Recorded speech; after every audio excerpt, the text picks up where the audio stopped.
Hello again.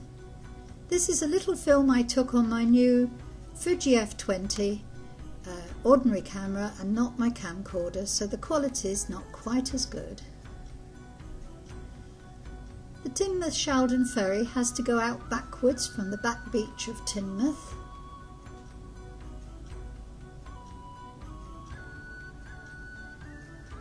I think it looks like a little pirate ship.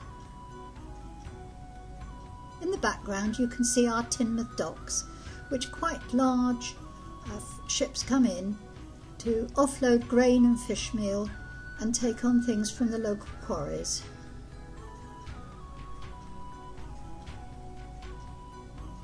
In the background you can see a little gig coming in. We have lots of these here, and in the summer there are races between the different pubs and clubs.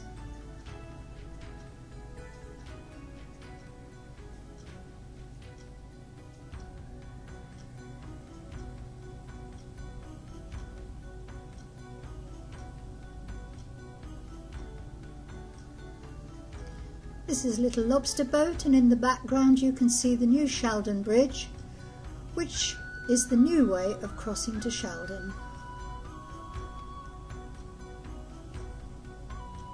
Here the ferry is arriving in Shaldon, and a view of the village